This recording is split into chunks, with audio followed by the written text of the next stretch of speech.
என்ன big pass இன்னைக்கே இந்த பிரச்சனையை பற்றி பேசி இதை பெருசாக பூதாகரமாக வெடிச்சு வீக்கெண்டில் இதை வந்து பேசாமல் ஒரு சப்ப மேட்டராக டைல்யூட் பண்ணுறதுக்காக ஒரு பக்காவான ஸ்கெட்சை போடுறீங்க. அதாவது பார்வதியையும் கமருதனையும் நீங்கள் காப்பாற்றுறதுக்கு எவ்வளோ மெனக்கட்டுறீங்கன்றது எங்களுக்கு புரியுது, நல்லாவே தெரியுது.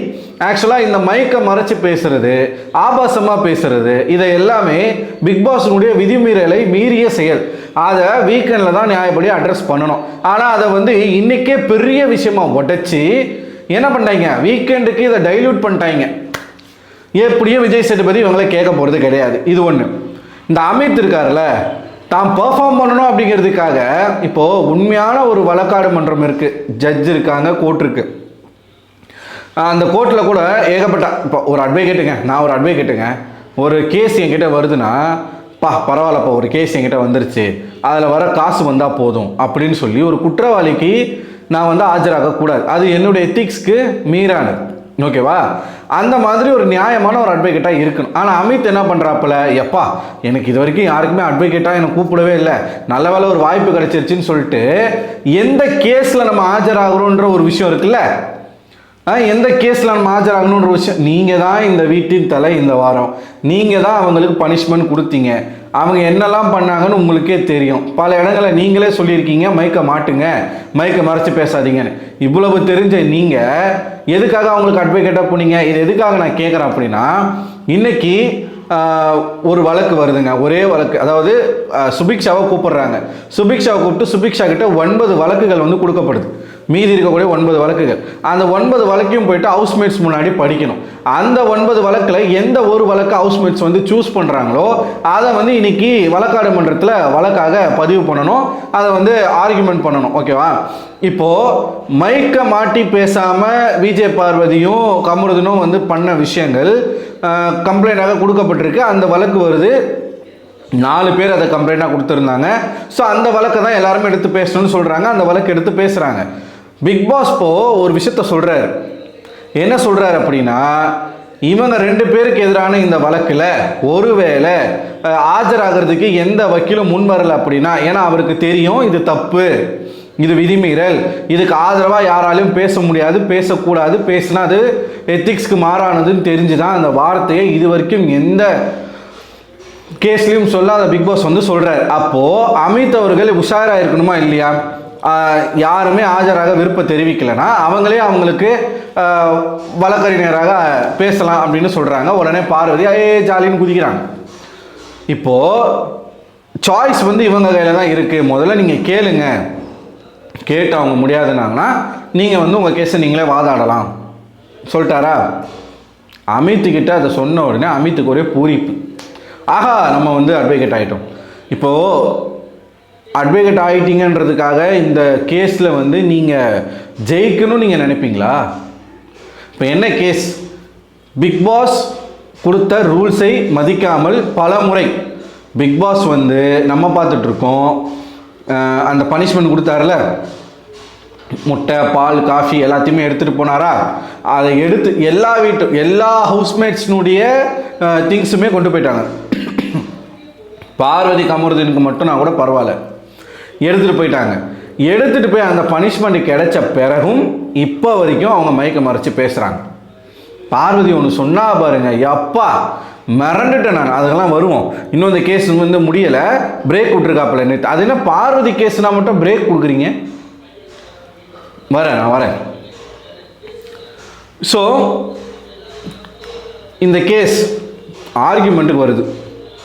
யாரெல்லாம் பார்வதிக்கு எதிராக வழக்கு தொடுத்துருக்காங்க அப்படின்னு பார்த்தீங்கன்னா, சுபிக்ஷா, ரம்யா, சாண்ட்ரா, திவ்யா, இந்த 4 பேருமே அந்த கேஸை போட்டிருக்காங்க. இந்த கேஸுக்கான ஜட்ஜஸ் யாருன்னு பார்த்தீங்கன்னா, ஒன்று வியானா, இன்னொன்று கானா வினோத். இந்த சைடு அமித், இந்த சைடு சபரி அட்வொகேட்ஸா. ஸோ இந்த தவாலி, இந்த கோர்ட் பாய் யாருமே இல்லை. ஏன்னா கேஸ் கொடுத்தவங்க ஜாஸ்தி, இருக்கக்கூடிய ஆடியன்ஸ் கம்மி அப்படிங்கிறதுனால வேணான்டாப்பில் இந்த கேஸ் வந்து பேசப்படும் பொழுது ஒவ்வொருத்தரும் ஒவ்வொரு நியாயங்கள் சொல்கிறாங்க. இப்போது பேசிக்காகவே இது கோர்ட், இந்த பிக் பாஸ் வழக்காடு மன்றம் அப்படிங்கிறது இந்த பிக் பாஸ்க்குள்ளே தான் நடக்குது. அப்போது இந்த கோர்ட்டுக்கும் சுப்பீரியராக ஒருத்தவங்க இருக்காங்க. ஸோ ஹைகோர்ட் இருக்குது, சுப்ரீம் கோர்ட், இப்படி வச்சுப்போமா? இந்த ஜட்ஜஸ் இவ்வளோ நேரம் இதை வளன்னு வளர்த்துக்கிட்டு போயிட்டு இருக்காங்க. சுப்ரீம் கோர்ட் ஒரு தீர்ப்பை போட்டுருச்சுங்க. இவங்க 2 பேரும் மைக்கை மறைச்சு பேசுனது தப்பு, இதுக்காக இந்த பனிஷ்மெண்ட்டை நான் கொடுக்குறேன் அப்படின்னு வந்து ஒரு விஷயத்த சொல்கிறாங்க. இவங்க அதை வந்து எதிர்த்து ஒரு வழக்கு போடுறாங்க கண்டஸ்டன்ட். என்ன வழக்கு அப்படின்னா, இவங்க மைக்கை மறைச்சு பேசுறது தப்பு, அதுக்காக எங்கள் எல்லாருடைய கிராசரிஸும் எடுத்துகிட்டு போனது வந்து எங்களுக்கு வந்து அன்ஃபேராக இருக்குது, அதனால் இவங்களால தான் இந்த விஷயங்கள் நடந்திருக்கு, இவங்களுக்கு பிக் பாஸ் தனிப்பட்ட முறையில் எந்த பனிஷ்மெண்ட்டும் கொடுக்கல, ஹவுஸ்மேட்ஸ் எல்லாருமே சேர்ந்து நீங்கள் எல்லா வேலையும் செய்யணும் அப்படின்னு அதை அவங்க சூஸ் பண்ண பனிஷ்மெண்ட்டு கொடுத்துருக்குறாங்க. ஓகேவா? அதையும் அவங்க சரியாக பண்ணலை அப்படிங்கிறது கமருதீன் பண்ணுறான். கமருதீன் மட்டும்தான் பண்ணுறான், பெருக்கிறதுலேருந்து எல்லாமே கமருதீன் பண்ணுறான். பார்வதி ஓபி அடிக்கிறா. இப்போது இதை பாசிட்டிவாக மாற்றிட்டு இருக்காங்க பார்வதிக்கும் கமருதீனுக்கும். என்னன்னா பார்த்தீங்களா, ஹவுஸ்மேட்ஸ் எல்லாரும் பைத்தியக்காரனுங்களா, இவங்க பண்ண தப்புனால ஒட்டுமொத்த வீடுமே பாதிக்கப்பட்டிருக்கு, அப்போனா அந்த வீட்டில் இருக்கிற எல்லாரும் சேர்ந்து எதனா ஒன்று பண்ணத்தாண்டா செய்வானுங்க. அதுக்கு தான் வந்து பிக் பாஸ் வந்து அவங்களுக்கு தனியாக பனிஷ்மெண்ட் கொடுக்கல, ஹவுஸ்மேட்ஸ் அதை தட்டி கேட்கணும். ஹவுஸ்மேட்ஸ் வந்து அதை எப்பயுமே பார்த்துட்டு அமைதியாக இருக்காங்க, இனிமேல் அந்த மாதிரி இருக்கக்கூடாதுன்றதுக்காகத்தான் உடனே இதை பார்வதியினோட பிஆர் வந்து இதை பாசிட்டிவாக மாற்றுறாங்க. உள்ள அவ சொல்கிறா, என்னத்தை அவங்க மைக்கை மறைச்சு பேசுனாங்க அப்படின்னு கேட்டால், அவங்க குடும்ப விஷயம், லேண்டு விஷயம், ஹெல்த்து இஷ்யூ பற்றி இதை தான் மைக்கை மறைச்சு பேசுனாங்களாம். இது காது தான், வேறு எதுவும் இல்லை. நீங்கள் அசிங்கமாக வருது, அதெல்லாம் இதை கேட்காது. நாங்கள் பார்த்துருக்கோம் நீங்கள் என்னெல்லாம் ஏண்டி கொஞ்சம் கூட உங்களுக்கெல்லாம் கூசாதா, சாரி வாடி பொடின்றதுக்கு உங்களுக்கு கொஞ்சம் கூட கூசாதா, என்னத்தை நீங்கள் மைக்கை மறைச்சு பேசுனீங்க, கொஞ்சம் கூட சூடு சொரணே இல்லாமல் பொய் சொல்கிறமேன்னு அந்த நாக்கு வந்து கூசலை. நம்ம இதை பற்றியா நீங்கள் பேசியிருக்கீங்க? சரி நானே கேட்குறேன், குடும்பத்தை பற்றி தேர்ட் பார்ட்டி பேரை பற்றி நீங்கள் சொல்லக்கூடாதுன்னா நீங்கள் மைக்கை மறைக்காமல் பேசணும்னு அவசியம் இல்லை, சாரி மைக்கை மறைச்சி பேசணும்னு அவசியம் இல்லை. நீங்கள் அந்த பேரை மட்டும் சொல்லாமல் இன்னார் அப்படின்னு நீங்கள் பேசியிருக்கலாம். என்ன கதை சொல்லிக்கிட்டு இருக்கீங்க? அமித் போராடுறாப்புல என்ன அவர் ஒரு மாதிரி ஆகிட்டார். அவங்க வீட்டில் வந்து அட்வொகேட்டாக அவங்க அம்மா வந்து பார்த்தா சந்தோஷப்படுவாங்களாம். அதனால் என்ன கேட்குறாரு, நீங்கள் முட்டை இல்லாமல் பால் இல்லாமல் நீங்கள் ஒன்றும் செத்து போலியன்ற ரேஞ்சுக்கு கேட்குறாரு கேள்வி. நீங்கள் நல்லா தானே சாப்பிட்டுருக்கீங்க, உங்களுக்கு ஒன்றும் பிரச்சனை, நீங்கள் நல்லா தானே இருக்கீங்க. இப்போ திவ்யா என்ன சொல்கிறாங்க, இப்போ இந்த பிரச்சனை நிறைய பேருக்கு இருக்குது, காலையில் காஃபியோ டீயோ குடித்தா தான் வந்து ரெஸ்ட் ரூம் வரும், அது பல பேருக்கு அந்த விஷயம் ஒரு ஹேபிட்டாகவே இருக்குது. அதை சொன்னால் என்னால் இப்போ எனக்குமே வந்து நான் ஒரு நாளைக்கு வந்து டீ குடிக்காமல் விட்டேன்னா எனக்கு அன்றைக்கி வந்து தலைவலிக்கும். ஒரு நாளைக்கு அட்லீஸ்ட் ஒரு வாட்டியாச்சும் டீ குடிக்கணும் அப்படிங்கிறது எனக்கு என் பாடி வந்து அதுக்கு அடாப்ட் ஆகிடுச்சு. இப்போ அதை வந்து சொன்னாங்கன்னா, நீங்கள் நல்லா தானே இருக்கீங்க, உங்களுக்கு ஒன்றும் ஆகலையே, 4 நாளாக நீங்கள் 4 நாளாக குடிக்காமல் அவன் நல்லா தான் செத்து போகிறது கிடையாது. அந்த தலைவலி யாருக்கு? அவனுக்கு தான் அந்த தலைவலி. யாரால? இவங்களால எதுக்கு அவன் அந்த தலைவலி அனுபவிக்கணும்? அதான் எங்கள் கேள்வி. எவனோ போன தப்புக்கு ஏன் இதுக்கு முன்னாடி மற்றவங்களாம் மைக்கு மறைச்சு பேசாமல் இல்லையா? அவங்க பேசலையா? இப்போ எஃப்ஜேவும் வியானாவும் பேசலையா? எஃப்ஜேவும் வியானாவும் பேசினதுக்கு பிக் பாஸ் பனிஷ்மெண்ட் கொடுக்கல. நீங்கள் ரிப்பீட்டடாக பண்ணுறீங்க, வாண்டடாக பண்ணுறீங்க. நீங்கள் வேற அவங்க வேற. தெரியாமல் பண்ணுறதுக்கும் தெரிஞ்சு பண்ணுறதுக்கும் வித்தியாசம் இருக்குது. அமித் எப்படி தான் இந்த கேஸை வாதாடுறாருன்னு எனக்கு புரியலை. இது எவ்வளோ பெரிய ஒரு பேக் ஃபயர் அவருக்கு. பிக் பாஸே ஒரு ஹிண்ட் கொடுக்குறாரு, இந்த கேஸில் அவங்களுக்கு ஆதரவாக யாரும் வாதாடக்கூடாது.